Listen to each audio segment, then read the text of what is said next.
अस्सलाम वालेकुम, आप देख रहे प्रोग्राम सवाल ये है ईद स्पेशल और ईद के मौके पे आज हम यहाँ पर इकट्ठे हुए हैं और गुफ्तगू चूँकि हल्की फुल्की अंदाज में होगी लेकिन उसमें सियासी रंग भी होगा और कोशिश ये करेंगे कि हम पूरे साल का सियासी तौर पे तो जो जायज़ा लेते ही रहते हैं लेकिन ज़रा इसको मज़ेदार तरीके पे हल्के फुल्के तरीके में आगे क्या होता हुआ नज़र आ रहा है इस पर भी नज़र डालें। लेकिन इस पे हमारे पास जो पैनल है वो बड़ा दिलचस्प है। हमने आज अक्रॉस द पार्टी रिप्रेजेंटेशन है हमारे पास, ये अपनी पार्टीज को रिप्रेजेंट करते रहे हैं माजी में, लेकिन आज इनको हमने इनकी इंडिविजुअल हैसियत में बुलाया है। कोई पार्टी से बालातर बात होगी। डॉक्टर मुसद्दिक मलिक साहब हैं हमारे साथ, मुस्तफ़ा नवाज खोखर साहब हैं और फैसल चौधरी साहब हैं।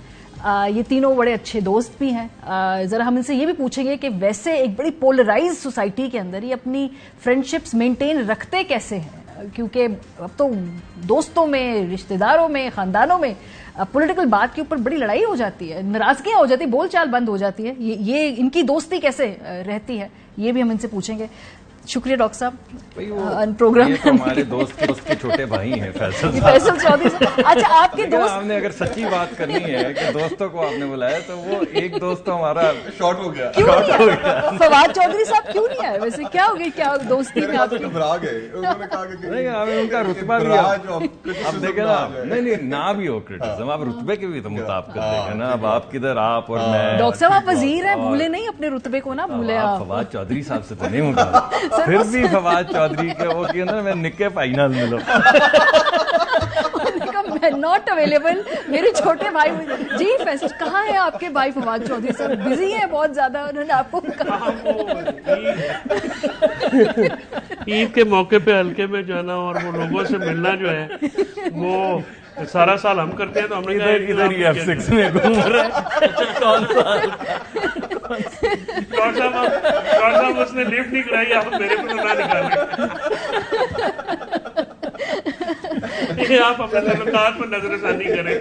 क्या किया आपने, क्यों आप वो आपसे मुझे तो कुछ तो किया होगा आपने, कुछ तो आपने ये किया। उनसे पूछना पड़ेगा कि क्या वजह थी।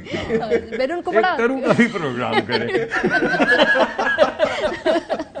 चले जी, बड़े सबसे पहले तो ये बताया ना डॉक्टर साहब, ये मैं इसलिए इससे आगाज करना चाहती हूँ, इतनी पोलराइजेशन है हमारी सोसाइटी में।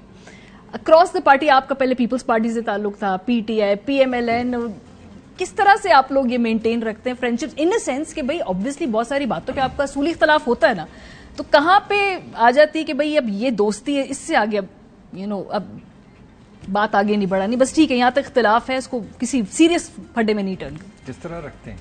इस तरह जैसा आपके सामने, बिल्कुल इसी तरह, और हकीकत है इसी तरह रखते हैं। और वो फवाद चौधरी ने हमें शुरू में ही समझा दिया था कि दोस्ती अपनी जगह लिहाज कोई नहीं।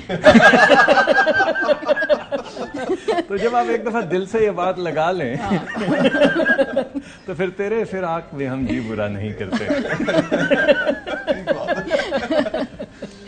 देखिए, बुनियादी बात तो ये है कि पूरी दुनिया में जहाँ पे भी सियासत होती है वहाँ पर हमेशा सियासी मुखालफत ही रहती है। ठीक बात है। सियासी दुश्मनी में तब्दील नहीं होती, और जहाँ कहीं भी सियासी दुश्मनी में वो तब्दील हो जाए तो उसके जहाँ पर माशरे पे असरात पड़ते हैं और अच्छे असरात नहीं पड़ते, तो वहाँ पर लोगों के तल्लुकात भी उस तरह के नहीं रह पाते। हमारे यहाँ जो अनफॉर्चुनेट बात है कि सियासी मुखालफत जो है वो पिछले चंद सालों में सियासी दुश्मनी में बदल चुकी है, और इतना कम हो गया बर्दाश्त के एक दूसरे के साथ बैठना, एक दूसरे के साथ लाइटर नोट पे गुफ्तगू करना। दोस्तियां खत्म हुई हैं एक्चुअली, मैं जानती हूँ दोस्तियां खत्म, फैमिली व्हाट्सएप ग्रुप्स के अंदर लड़ाइयाँ हुई हैं। हाँ, और इसमें मेरे ख्याल से हम सियासतदानों को भी थोड़ा हमारे जो मुख्तलिफ पॉलिटिकल पार्टीज के सरबराहान हैं उनको भी इस जानिब तवज्जो देनी चाहिए कि उनकी ये जो आपस की बाहमी इख्तलाफ है ये इतना बढ़ गया है कि जो माशरे के अंदर अच्छे असरात नहीं छोड़ रहा। तो इसके ऊपर तवज्जो देने की जरूरत है। एक आपस में इख्तलाफ किया जा सकता है, इख्तलाफ रखा जा सकता है, लेकिन एक डिसेंट तरीके से अपने रिलेशंस भी मेंटेन किए जा सकते हैं। और फैसल साहब तो पार्टी का अपना वो शख्सियात में से हैं जो ब्रिज का किरदार अदा करते हैं ना, उन्होंने तो कभी भी किसी को इतना सीरियसली किसी इशू पे नहीं लेते और उनसे गंभीर से गंभीर बात करे। फैसल साहब का ह्यूमर जो है ना, वो उनका, ये दोनों भाइयों की क्वालिटी है। लेकिन ऑफेंसिव ह्यूमर है, मैं बताऊं इसका बड़ा कटिंग ह्यूमर होता है, फवाद का ह्यूमर जरा ये ऑफेंसिव हो सकता है। उसके साथ यूज होने में टाइम लगता है। करने की वजह यही है। तो फैसला बताए ना, इस ईद पे कितनी जमानतें करा रहे हैं आप? मेरा ख्याल है आप तो बड़े बिजी चल रहे हैं आजकल, सारे पीटीआई के केसेस और जमानतों का ठेका आपको मिला हुआ है। नहीं, मेरे अलावा भी बहुत सारे बिजी हैं। अच्छा। मतलब वो थोक के हिसाब से अब डॉक्टर साहब वकीलों का कारोबार अच्छा चल रहा है। ठीक चल रहा है। कारोबार तो पता नहीं चल रहा है नहीं चल रहा, मसरूफियत ठीक है। गुड्डी उड़ी हुई है। गुड्डी वो यानी पैसे नहीं मिल रहे। पैसे मिल रहे? Very important question. ये प्रो बोनो वाले को हमने नहीं, मेरा ख्याल है वो नहीं सर, वो असल में मामला ये है कि डॉक्टर साहब के कुछ ऐसे दोस्त हैं ना, वो थोक के हिसाब से बेचते रहते हैं कि भाई आज जैसे कर लो। भाई अब तो वो पहले हम तो चौधरी तेरा कारोबार बढ़ाने की हमें क्या पता कि तू फकीरी में ये काम कर रहा है। दोस्त हो तो ऐसे। नहीं, पहले ये था कि मतलब जब डॉक्टर श्री मजारी साहब का वो अब्डक्शन हुई तो ये पहले इन्फॉर्मर ये थे कि भाई वो चुकी गई है, मेरे तो घर के पीछे घर के पीछे थे। तो वो मेरे मुलाजिम भागे भागे आए, उन्होंने बताया कि डॉक्टर साहिबा को ले गए। अच्छा, तो आपने फौरन इनको मैंने इनको इन्फॉर्म किया। उनकी वो बेटी जो है वो सारी, तो उनकी मैंने पिटीशन बनाई थी 20 मिनट में। 20 मिनट में? 20 मिनट में। हसन खान न्याजी की 12 मिनट में। यार आप तो कोई रिकॉर्ड अपना ही तोड़ते जा रहे हैं। अब हमने सारे फॉर्मेट नहीं, अब पहले से बना के कॉपी रखी पेस्ट, होती है। सिर्फ नाम बदलना होता है। नाम बदलना होता है बस। अब ये भी रखा हुआ है कि कल मसला डॉक्टर मुसद्दिक मलिक साहब पे अगर कोई आ गया तो मुसद्दिक मलिक साहब का सिर्फ नाम ही बदलना, बाकी है पेज में होगा इनके लिए। डेटाबेस बनाया हुआ है, एंट्री की। वो इस तरह अच्छा, सेट है। 20 लेंगे इनसे। किन से? डॉक्टर साहब से। डॉक्टर साहब की सिचुएशन पे है उस वक्त। अभी आपने मुझे कहा प्रोमोटर नहीं अपीयर होना, आपकी बात में बड़ी सीरियस लेता हूँ। लेकिन अगर वैसे फीस ली होती तो कितने पैसे बच चुके? फीस अगर ली होती कितने का मेरा आपका? ख्याल में मेरा E7 में तो मैं घर से प्लॉट शॉट आ जाता हूँ, मेरा कितने केस हो गए। और अभी वैसे ये सिलसिला बरकरार रहेगा थैंक्स टू डॉक्टर जो हमारा निजाम है उसमें जो है ये काफी कुशादा इस किस्म के चांसेस होते हैं कि जिसने वजीर दाखिला आना है फिर उसने अपनी 15 किलो हेरोइन पूरी कौम पे डालनी है। उसमें तो गलत ये तो वैसे जिक्र नहीं करना चाहिए। उन्होंने भी पूरी तरह से बदला लिया। उन्होंने क्या नहीं मेरे तो पई और सारी कौम तो पो। अच्छा, ईद के बाद आपको लगता है कि ये लेकिन उन पे बढ़ेगी क्यों उन पे फ्रीक्वेंसी? क्यों डाली वैसे उन पे गलत किया था। और आपको ये भी पता है कि हम आप चंद लोगों ने आवाजों में उसको- से थे हाँ, ये बात जिन्होंने कैबिनेट में भी बात की थी और वहां पे भी बात की थी कि ये नहीं। देखिए बात यह है कि हमारा जो निज़ाम है ना, जो मैं समझता हूँ निज़ाम इंसाफ की ये कमजोरी है कि हम हर आने वाली हुकूमत का जो अपोजिशन है वो ताब का निशाना बन जाती है और उसकी दाद रसी नहीं होती। डॉक्टर साहब, इससे पहले ये ऑपोजिशन में आए भी नहीं थे ना। हाँ, तो नहीं, नहीं, इन्हें पता भी नहीं था। हकीकी ऑपोजिशन में नहीं, हकीकी ऑपोजिशन में नहीं आए थे। नया नया पता चला। देखिए ये तो ये आपके ऑपोजिशन में आने के बाद ही खुलती है। हाँ, ये भी तो मैंने कहा था।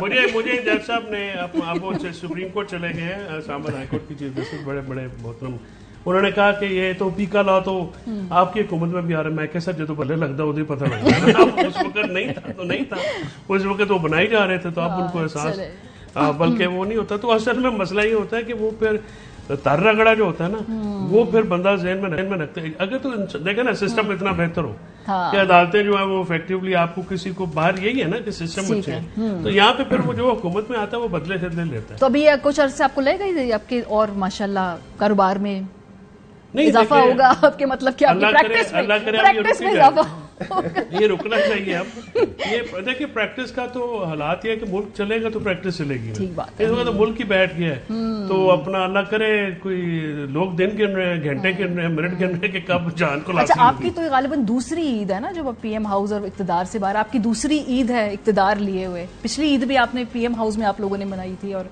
इक्तदार में ही मनाई थी ना, तो क्या सोचा था डॉक्टर साहब उस वक्त इक्तदार लेने से पहले और इक्तदार लेते वक्त इलेक्शन में ना जाके एक साल बाद जरा अपना थॉट प्रोसेस शेयर करें हमारे साथ के अब रह क्या गया शेयर करने एक साल में क्या खोया क्या पाया?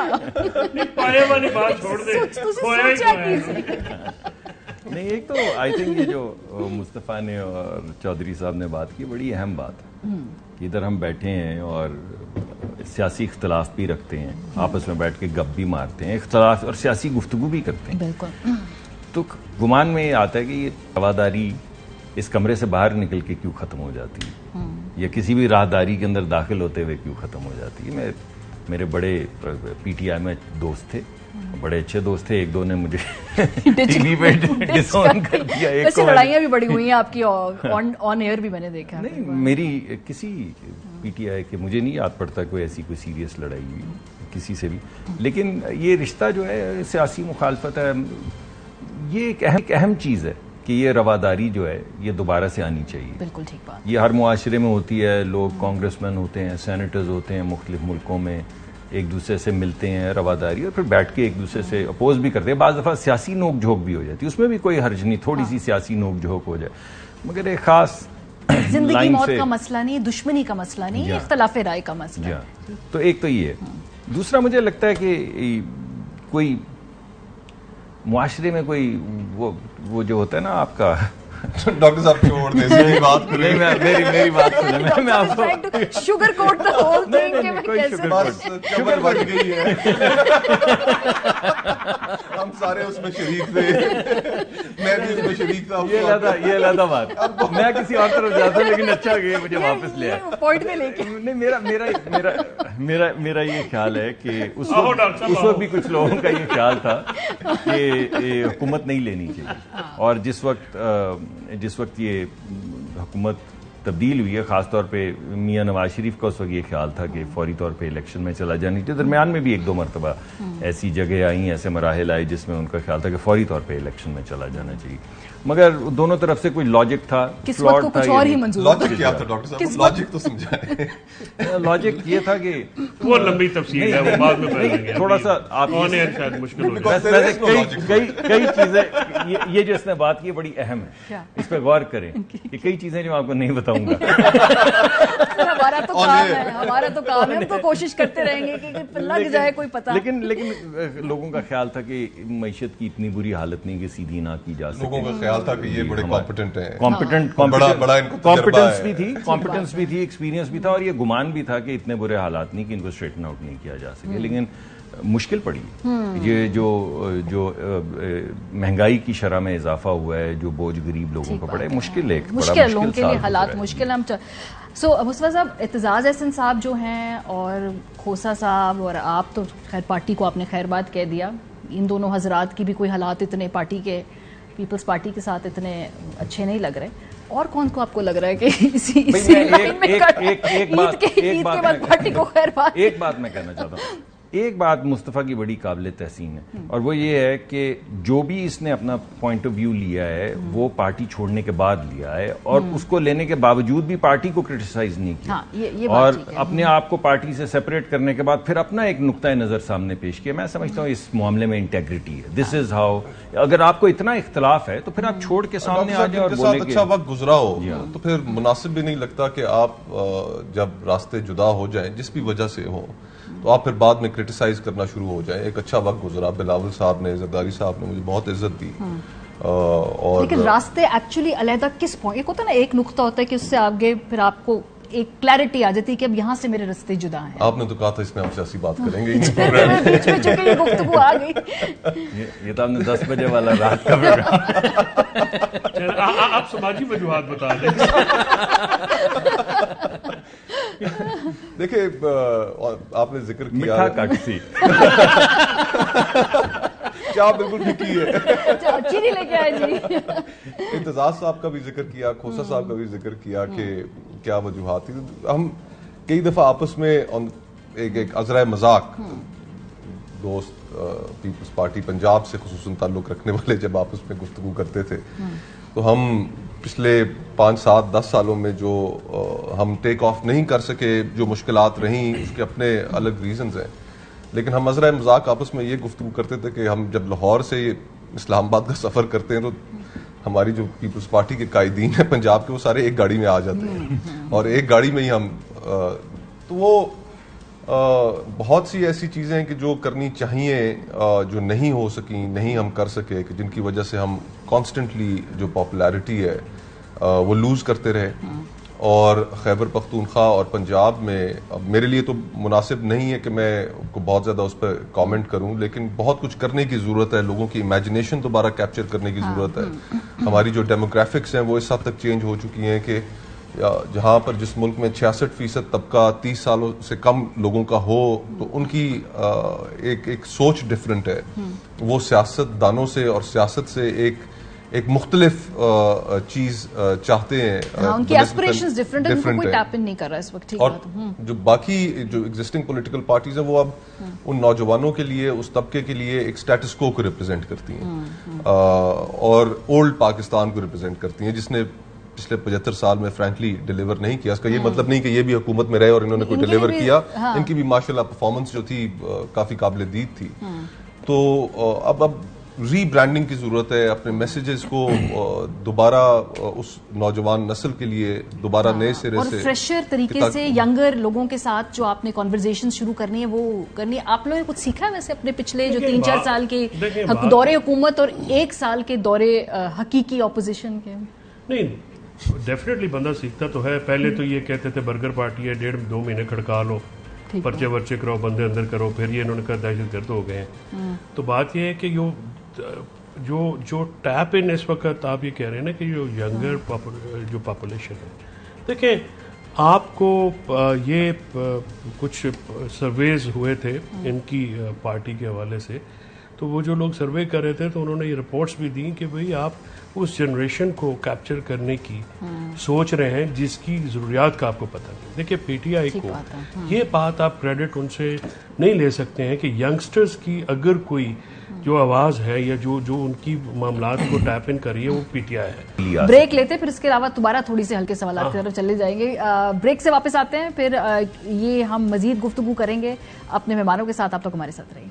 वेलकम बैक जी। सवाल यह है का ईद स्पेशल आप देख रहे हैं। फैसल चौधरी साहब, मुस्तफा नवाज खोकर और मुसद्दिक मलिक साहब हमारे साथ मौजूद है। फैसल चौधरी साहब, आपने वकालत ही करनी है या आगे जाके कोई प्रॉपर सियासी तौर पे कोई इलेक्शन लड़ना है? कोई वजारत का भी कोई मूड है आगे जाके? इलेक्शन लड़ना हो तो मेरे पास बहुत अपॉर्चुनिटी भी है, हमारे पास भी है, लेकिन मैं सियासी तौर पे लड़े ही लड़े वो चौधरी नहीं ऐसे केयरफुल जवाब दे रहे हैं कि कल को अगर ये सियासत ज्वाइन करे तो हम इनका जवाब चला ना सके। आपने तो उस वक्त ये कहा मैंने था, बचा दिए अपने भाई को, अगर चल के तो मैं कहेंगे कि इसका दोस्त देखे कह रहा था कि लड़े ही लड़े। सियासत तो मैं एक सियासी घराने से हूँ, हमारा घराना 100 साल से सियासत कर रहा है, तो सियासत तो हमें आती है। मैं अपने हल्के में अपने हल्के की हद तक और वकला वाली सियासत भी कर रहे हैं माशाल्लाह, और सियासत वकला की भी होती है। लेकिन मेरा अगर मतलब मैंने कभी एक्टिवली कभी ना असेंबली में उस तरह से सोचा है कि मैं जाऊंगा और वहाँ पे ये करूंगा, क्योंकि मैं वकालत ही करना चाहता था। मैंने अपनी जब नौकरी कर रहा था जब खान साहब से, तो मैंने बड़ी मुश्किल से जान छुड़वाई थी, तो मैंने नौकरी से इस्तीफा दिया था because I wanted to pursue with my private practice, और आई एम हैप्पी विद। मैं जो सुबह काम करता हूँ वो सुबह उठ के 7 बजे जब आप सब लोग सो रहे होते हैं, और by the time when I come back in my office तो 3 बजे 4 बजे हमारी पार्टी के भी फोन आने शुरू हो भी तो कौन है ना उसमें, ये बात हाँ ये भी है। अब सारे जो है वो और सियासत भी कर हमारी सियासत है ना जो जिम्मेदारों की, और उसमें एक ही आदमी होता है, बाकी सारे सपोर्ट करते हैं। मुस्तफा साहब भी अकेले सियासत में, पूरी फैमिली में, हम भी इस तरह से फवाद हैं तो उनको हम करते हैं। और दूसरी बात यह है कि बेहतर होता है कि आप अपने करियर पे तवज्जो दें, और मुझे वकालत पसंद है, सियासत करना मेरे बाएं हाथ का खेल है, आई नो। और मैं बाय द वे मेरा ये क्लेम है कि मैं बहुत साल से बेहतर हल्के की सियासत या प्रैक्टिकल पॉलिटिक्स कर सकता हूँ। अच्छा, point to be noted Fawad Chaudhry साहब, ये नोट ये ना आने का नुकसान, ये आज पॉलिटिकल कैरियर लॉन्च हो गया, फवाद चौधरी साहब को दिया गया, कैंडिडेट हमने लॉन्च कर दिया हल्के में। I know politics, constituency politics हमारा बाएं हाथ का खेल है। वो मछली के बच्चों को जैसे कोई तैरना नहीं सिखाता, तो हमें पॉलिटिक्स आती है, वकालत आती है, और अब साहब भी आती है जो है ना चौधरियों में।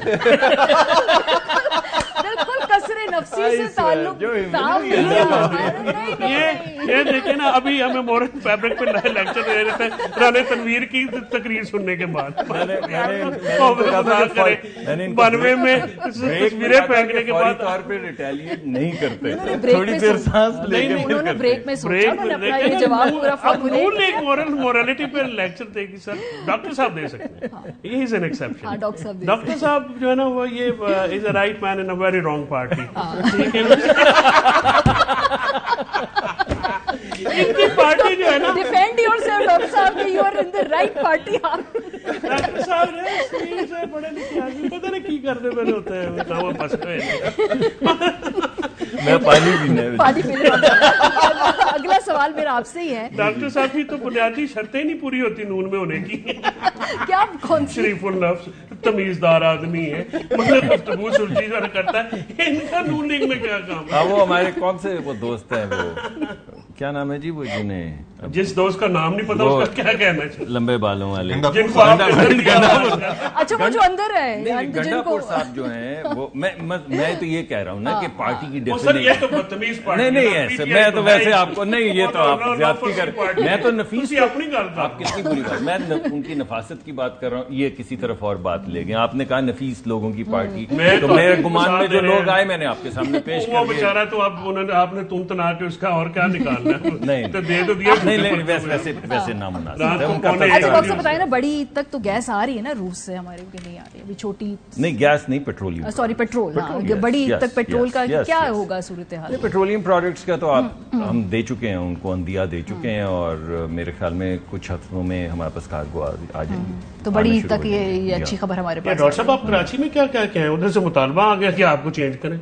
वो तो इनकी पुरानी पार्टी में से मुझे पता चला, मैं सबसे पूछ रहा हूँ किसने किया। डॉक्टर साहब सबसे पूछे किसने मुतालबा किया? हमने खबर निकाल के दिखाई कि डॉन में छपे। अच्छा मेरी नजर से नहीं गुजरा। मैं आपसे भी पूछा, इनसे भी पूछा कि भाई डॉन में किसने मुतालबा किया? आपकी अपनी पार्टी का मुतालबा तो नहीं है जो पीपल्स पार्टी से कराया गया?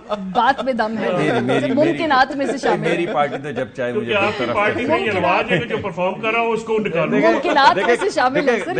ये सियासी एंगल है। पोजीशंस हैं, ये तो पार्टी की अमानत होती है, तो जिस दिन वो कहेंगे छोड़ दें, जिस दिन वो कहेंगे आप आ जाएं, तो अगर खिदमत का जज्बा वैसे इसमें कोई शक नहीं है कि डॉक्टर साहब उन कम वुज़रा में से हैं जिन्होंने बड़ी मेहनत से इस बोझ को उठाया हुआ है और कोशिश कर रहे हैं कि किसी न किसी तरीके से, कभी रूस पहुंचे होते हैं, कभी कहाँ पहुंचे होते हैं, कि हम कोई ऐसा तरीका अपना लें कि लोगों को रिलीफ मिल सके। लेकिन जो इंटरनेशनल सूरत हाल भी डेवलप हो गई है अब रिसेंटली यूक्रेन वॉर के बाद, और जो ओपेक ने भी अपनी कट की हैं अपनी प्रोडक्शन, उसमें डॉक्टर साहब का काम मुश्किल होता जाएगा कि जहां पर इंटरनेशनल मार्केट में तेल की कीमतें ऊपर चली गई हैं। और ये गुफ्तगू इतनी हुई नहीं मेन स्ट्रीम टेलीविजन पे, इस साल बेहतर मैनेजमेंट हुई है, लोड मैनेजमेंट सर्दियों के अंदर गैस की। डॉक्टर साहब तो ये आप ORY पे बैठ के और क्या हम आपकी तारीफ करें, बताएं आज आप ईद के मौके पे ये तारीफ भी हमने आपकी कर दी। नहीं थैंक यू। लेकिन उसके अलावा आई थिंक एक और जो बड़ी क्लियर डायरेक्शन थी जिसको हमने एग्जीक्यूट करने की कोशिश की, वो ये कि महंगाई तो सबके ऊपर बोझ पड़ रहा है, तो गरीब पे जरा कम पड़े। तो वो जो टैरिफ रीस्ट्रक्चर किए हैं अमीर और गरीब के अलग-अलग गैस के, और जो पेट्रोल की भी स्कीम लाने की कोशिश कर रहे हैं कि मोटरसाइकिलों को सस्ता पेट्रोल मिल जाए और गाड़ी वाले 10-50 बड़ी लड़ाई होनी है आपकी। ये आपकी बात मतलब मेरा आपसे इख्तिलाफ है। देखिए मैं तो ये नहीं कह रहा हूँ कि नहीं होगी लड़ाई, ये बड़ा मुश्किल वक्त है ना। ये थोड़ी है कि उनके ऊपर बोझ नहीं है गाड़ी वालों के ऊपर, या नहीं होना चाहिए उन पे बोझ, लेकिन जब इतने मुश्किल वक्त हों कि तो फिर अगर जिसके पास 1-1.5 करोड़ की गाड़ी है, अगर वो 10-50 रुपए ज्यादा पेट्रोल का दे दें तो किसी गरीब आदमी को रिलीफ मिल जाएगा। सिर्फ मुआवजा करने के लिए हमारे पास तकरीबन 2 करोड़ मोटरसाइकिलें हैं और 37 लाख गाड़ियां हैं, मगर पेट्रोल बराबर का तकरीबन इस्तेमाल करते हैं। तो अगर गाड़ियों वाले जो थोड़े साहिबे हैसियत हैं, और ये भी मैं रिलक्टेंटली कह रहा हूँ क्योंकि आपका नुक्ता नजर ये नहीं मैं कह रहा कि उसमें वजन नहीं है, तो कोशिश कर रहे हैं अगर कुछ। अच्छा जी, ईद के दिन की क्या रूटीन है? फैसल साहब सबसे पहले उठ के खान साहब को मैसेज करते हैं ईद मुबारक का या पहले हल्के में जाते हैं, या क्या तरीकेकार है, या वो मैसेज बना के? नहीं, सुबह उठ के जो छोटी ईद और बड़ी ईद की मसरूफियात मुख्तलिफ होती हैं। तो छोटी ईद है तो सबसे पहले तो सुबह आप ज़ाहिर वालिदैन के पास जाते हैं, वालिदा के पास, फिर मैसेज किसे करते सबसे पहले? मैसेज मैं तो बहुत प्रेयर करता हूँ, बहुत ज्यादा आ जाते हैं। खान साहब को ईद कैसे मिल के आते हैं वहाँ पे कि क्या? नहीं, खान साहब के साथ तो यही होती है कि आप जब इतने मैसेज आते हैं, खान साहब ने कहाँ पढ़ने हो, तो करोड़ों मैसेज आ जाते हैं उनको। तो बंदा उसी वक्त करे जब अगला पढ़ भी ले।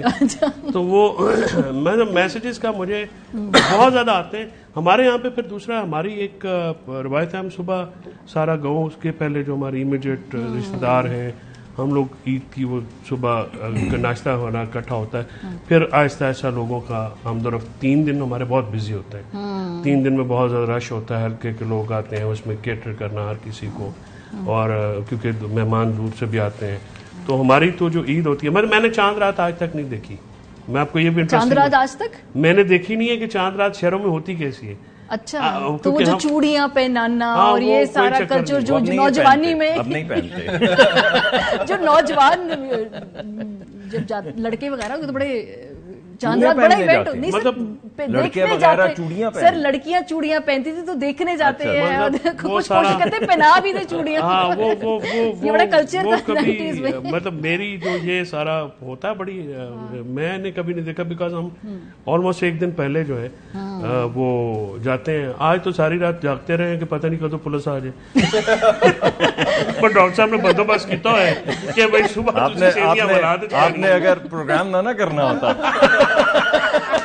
करते हो तो आपने स्पीड डायल पे डॉक्टर साहब का नंबर रखे जब पुलिस आए नहीं मैंने पता कि कॉल करना है, इन्होंने फायदा नहीं आप तो स्पीड डायल पे नंबर मैंने पता किसका रखना है। डॉक्टर साहब आपकी तो पार्टी में 4-5 पावर सेंटर, आप किसको पहले मैसेज करते हैं ईद वाले दिन?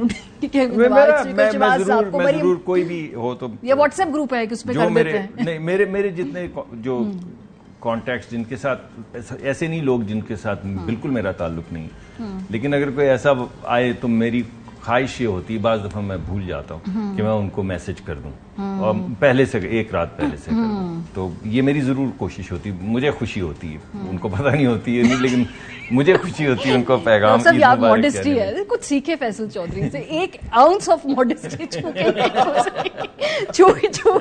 आप देखिए, मैं समझता हूँ कि जिसको ये कॉन्फिडेंस लेवल होना चाहिए, मतलब कॉल करके वो होता है, वो हो जाता है कॉल भी। और आजकल सबसे व्हाट्सएप और सोशल मीडिया आया है, ठीक बात वो इतना ज्यादा होता है, वो आपका फोन ओवरलोड हुआ होता है कि मतलब हजारों मैसेज आ जाते हैं, सैकड़ों मैसेज आते हैं, अब किस को करें, बड़ा मुश्किल हो जाता है। चले मैं हम इतने पॉपुलर नहीं है ना इस वजह से। अगेन डॉक्टर साहब देखिए, you are again at loss. हुकूमत मिलकर भी डॉक्टर साहब कॉन्फिडेंस नहीं आ पा रहा आप में, क्यों नहीं? आप सर रियलाइज करें, महसूस करें आप हुकूमत में हुकूमत में वो तुम्हारा आ नहीं पा रहा। मिडिल क्लास माइंडसेट सर आपका और शहबाज गिल का एक ही मसला है कि आप मिडिल क्लास है, उनका भी ये काम है, आपका भी ये काम है। ब्रेक पे जाएंगे, वापस आएंगे, मुस्तफा पूछेंगे जी कि सियासत के अलावा अगर ना कर रही होती सियासत तो क्या करते हैं? ब्रेक के बाद हमारे साथ। वेलकम बैक जी। मुस्तफा साहब, आपका मैं इंटरव्यू सुन रही थी, आपने कहा मैं आज़ाद हैसियत में अब इलेक्शन लड़ेंगे। सो वैसे अब सियासत अगर ना कर रहे होते, लोग अक्सर सवाल पूछते हैं, तो क्या कर रहे होते हैं? सियासत अगर ना कर रहा होता तो प्रैक्टिस कर रहा होता, वकालत कर रहा होता, अच्छा, कुछ पढ़ने लिखने का काम कर रहे होते, बस इस तरह की कोई सियासत में पढ़ने लिखने का काम करने की गुंजाइश नहीं सर। हम उम्मीद करें आप पढ़े लिखे साथ। सियासत में तो देखिए ना, आपका सारी कंपल्शंस ऐसी होती हैं कि आपको बहुत कम वक्त मिलता है अपने लिए भी, कुछ पढ़ने लिखने के लिए भी। ये तो एक ऐसा सियासी जमूद का टाइम होता है कि जिसमें आपने बस जो कुछ पढ़ लिख लिया पहले वही है, बाकी आपको वक्त बहुत कम मिलता है। बहुत ऐसे सियासतदान हैं, बहुत कम सियासतदान हैं जो अपनी टाइम मैनेजमेंट अच्छी करते हों, लेकिन इतनी गुंजाइश निकलती नहीं है। और फिर वकालत एक ऐसा प्रोफेशन है कि ये सियासत के साथ इसको चलाना बड़ा मुश्किल है। तो फिर बट नॉनदलेस लेट्स सी क्या। तो मैं अब आप लोगों से एक बड़े फन सा, क्योंकि एक सेगमेंट छोटा सा, क्योंकि हमारा ये शो खत्म हो रहा है, अब मैं कायदीन का नाम लूंगी, उनकी आपने एक खूबी बतानी है, बस दैट्स इट। सो फैसला साहब आपसे आगाज करते हैं, नवाज शरीफ साहब की कोई एक खूबी बताएं ना। आप पूछ लें, बाकियों से फिर सोचता हूँ। लंबा पॉज। चले आसिफ जरदारी साहब की बताएं। आई थिंक आसिफ जरदारी साहब एक ज़हीन आदमी हैं और सियासत को समझते हैं और मुश्किल हालात में गुजारा करना जानते हैं। ठीक है, और अभी तक आपको नवाज शरीफ साहब की खूबी कोई जहन में आई हो, या उस पर वक्त लेंगे आप थोड़ा सा? नवाज शरीफ साहब की फ्रैंकली स्पीकिंग उन्होंने कोई ऐसी क्या खूबी बताया, आप बता दें, कोई और बता दें। मेरा हाँ, खान साहब क्या बताएं तो मैं आपको बता सकता हूँ। वो मैंने प्रोग्राम खत्म हो रहा है ना, शुरू हो रहा होता तो पूछते। वो मैं उनसे पूछूंगी, आपसे क्यों पूछूंगी? नहीं, वैसे भी प्रोग्राम खत्म हो रहा है, अगर शुरू हो रहा होता और एक आध घंटा होता तो फिर आप ये उनसे सवाल पूछते। कमाल इतनी ज्यादा खूबियां कि कोई एक बताना मुश्किल है। वो सेंटेंस घंटे वाले में इमरान खान जैसा कोई भी नहीं, वो हर लिहाज से सुपीरियर है। हालांकि आपने पूछा नहीं इनसे मैंने नहीं इमरान खान पूछा, का। मैंने आखिरी वक्त तक नहीं पूछा। काटा लगाया मैंने कहा फैसल साहब से इमरान खान की मेरे ख्याल में आप ये काट दीजिए। मैं सीधी बात करूं, नवाज शरीफ साहब के साथ कोई हमारी फिर वही बात। सर कोई ये खूबी बहुत ही दिल जले। टेनेशियस है, वो सियासी निजाम में लगे रहते हैं, फिर यार जैसे कोई बस नहीं, स्ट्रगल कोई करके कुछ आज नहीं कहेगा। नहीं खैर है खैर हम उनको कहेंगे कि अगर लाइव नहीं किया तो काट दें। उससे मैं पूछूंगी इसके बाद। वो तो मेरे से वो पूछेगी। पूछूंगी आपसे। आपसे आगे ही नहीं जा रहे हम। नवाज शरीफ साहब से क्या बात करेंगे। चले फैसल, आपका जवाब हमें मिल गया, बहुत ही मुफस्सिल और मुदल्लल जवाब आपका। कोई खूबी आई नहीं, क्या चले मुस्तफा, आपसे मैं तीनों के बारे में पूछूंगी, नवाज शरीफ साहब के बारे की कोई खूबी। रवादारी, आसिफ अली जरदारी साहब ज़हीन, और इमरान खान साहब डिटर्मिन्ड। डॉक्टर साहब अब आपका इम्तिहान आ चुका है। मेरा भी आ गया। इमरान खान साहब की कोई खूबी बताएं। मेरे ख्याल में रिलेंटलेस हैं वो। हाँ, उन्होंने क्रिकेट में भी, फिलैंथ्रोपी में भी, सियासत में भी ही इज बीन रिलेंटलेस। थोड़े से रेकलेस हैं मगर रिलेंटलेस हैं। और जरदारी साहब, आई थिंक जैसे ये कह रहे हैं कि अगर आप टैक्टिकली देखें कि सियासत को डील करना, टैक्टिकल जो डॉज डाक new move, new alliances, Out of box thinking के बहुत दफा आई थिंक ये बिल्कुल इनकी बात ठीक है कि वो इस मामले के अंदर बड़े ज़हीन है। आपको तो अभी भी कोई खूबी नहीं याद आ रही या अपने पहले जवाब के साथ ही रहना चाहेंगे? मियां साहब चलो भला आदमी है, क्या करें। मैंने कहा आदमी ने आपकी लीडर की फिर भी खूबियां गिनवा दी, ये ना तो है ना, उसमें तो गिनवाएंगे ना, जब वो ही ना बंदे में तो क्या करें। रवादारी क्या, उन्होंने रवादारी बता दी। मैंने आपको कहा था ना प्रोग्राम के शुरू में खत्म हो गई रवादारी उन्होंने कहा रखी। चले जी, अब हम आखिरी सवाल आप सबसे पूछते हैं, क्या इलेक्शन का साल है जी ये? बिल्कुल इलेक्शन का साल है। 100% आपको लगता है कि इकट्ठे होंगे इलेक्शंस या अलग-अलग होंगे, सूबाई असेंबलियों के अलग? लेकिन ये तो अब डिपेंड करता है कि हुकूमत किस तरह की काम करना चाहती है। इस वक्त तो आइन शिकनी पे मसर है। तो आपका ख्याल होंगे इस साल? होने चाहिए भी और होंगे भी, और इंशाल्लाह कॉन्स्टिट्यूशन के मुताबिक होने चाहिए। जी मुस्तफा साहब, इलेक्शन होंगे इस साल आपको लगता है? और अगर होंगे क्या इकट्ठे होंगे या अलग-अलग अपनी अपनी टाइम पे होंगे? मुझे तो अनफॉर्चुनेटली ये साल मजीद टर्मोइल का नजर आता है। इस टर्मोइल में ऑलरेडी हम इतना कंज्यूम हो चुके हैं कि जिसमें पिछले 2-3 सालों में सिवाय सियासी तलखी बढ़ने के, अंधी नफरत और अकीदत बढ़ने के और कुछ नहीं हुआ। और ये अब अपनी पीक पे चीज़ें पहुंच रही हैं। माशरे के अंदर इस वक्त बहुत बेयकीनी है, और ये बेयकीनी की जो कैफियत है, इसके असर जो है आपको मुख्तलिफ चीज़ों पे नज़र आ रहा है। सबसे पहले आपको आपकी मईशत के ऊपर ये नज़र आ रहा है। इस पॉलिटिकल टर्मोइल ने जो पाकिस्तान की मईशत है उसको बिल्कुल उखाड़ पिछाड़ कर एक तरफ फेंक दिया। उससे जुड़ा ज़हनी तनाव है, मैं हर कोई मेरे इर्द गिर्द लग रहा है एक डिप्रेशन और एक तरीके से बड़े स्ट्रेस में है। लेकिन सोल्यूशन क्या है? सोल्यूशन तो ये है कि सारे तमाम पार्टीज के जो पॉलिटिकल लीडर्स हैं उनको अपनी ईगोज जो हैं उनको साइड पे रखना पड़ेगा। सबकी फुटबॉल के बराबर ईगोज हैं, इसको जब तक साइड पे नहीं रखेंगे, एक टेबल पर नहीं बैठेंगे, कोई रास्ता नहीं निकालेंगे तो पाकिस्तान आगे नहीं जाएगा। लड़ाई बढ़ते बढ़ते जुडिशरी में पहुंच गई है, जुडिशरी डिवाइड हो गई है, ओवरऑल सिस्टम क्रम्बल कर रहा है। डॉक्टर साहब, इस साल इलेक्शन होंगे, इकट्ठे होंगे, अलग-अलग अपनी टाइम लाइंस पे होंगे, इनको टर्मोइल लग रहा है, उनको लग रहा है कि मोस्ट प्रॉब्ली इलेक्शंस हो जाएंगे? देखिए, ये डिपेंड करता है, जैसे एक तो डिपेंड करता है टू वेरी लार्ज एक्सटेंट के सुप्रीम कोर्ट के जो फैसले हैं उसमें आइन साजी की डिज़ायर जो है कि सुप्रीम कोर्ट आइन भी लिखना शुरू कर दे, और सुप्रीम कोर्ट ने जैसे स्टेट बैंक को इंस्ट्रक्शन दी है पैसे छापने की या पैसे फराहम करने की, तो एग्जेक्टिव का फंक्शन भी वही ले ले। तो अगर इस तरह का क्लैश चलता रहा कि सुप्रीम कोर्ट सिर्फ एडजुडिकेशन या आइन को इंटरप्रेट नहीं करेगी बल्कि सुप्रीम कोर्ट आइन लिखेगी भी, आइन लिखने के बाद एग्जेक्टिव के डिसीजंस भी करेगी और पार्लियामान को रद्द भी करेगी, तो फिर मेरे ख्याल में ये एक बहुत बड़े क्राइसिस की तरफ जा रहे हैं। और मुझे ये नज़र आ रहा है कि इस वक्त कोई भी स्टैंड डाउन करने के मूड में नहीं है, तो मुझे एक बहुत बड़ा क्राइसिस नज़र आ रहा है, आईनी क्राइसिस नज़र आ रहा है। मुझे ये लग रहा है कि इस वक्त स्टैंड डाउन करने की, आपने सियासी तौर पे भी जिक्र किया, हम एक दूसरे से बात करने के लिए तैयार नहीं है। चौधरी साहब को एक सिर्फ नहीं मिल सकी, नहीं चौधरी साहब को ना सफीर मुकर्रर कर दें हमें। नहीं, चौधरी साहब वुड बी इफेक्टिव, लेकिन इनको उसके लिए फिर ऑपोजिशन के की भी कुछ सिफात को देखना सर पड़ेगा। उन्होंने बता दी ना आपकी, मैंने बड़ी मुश्किल से आपके लीडर अच्छा की मैंने चलें, लेकिन कमिंग बैक आई सी क्या बिग डिजास्टर। But अगर स्टैंड डाउन नहीं हुआ तो problem What when democratic forces they जी मैं refuse एक elections? बात आखिरी चलें। कर They said कि हम आइन के मुताबिक काम नहीं करेंगे मुझे तो नहीं, कोई नहीं, शो ऐसी को बात समझना नहीं है। है, ऐसी अब बात हम दोबारा नहीं। वाकई एक सियासी मिनट, मोड में जा रहे हैं अब और ईद आपने अब के आपने 10 बजे का शो खोला है तो बंद मत सर करें। मैं इसको बंद करना चाहती हूँ उससे पहले कि ये शो ऐसा चले कि फिर कुछ और चलने की हमारे पास गुंजाइश रहे। आप सबको बहुत बहुत ईद मुबारक, अपना ख्याल रखिए, खुदा हाफिज।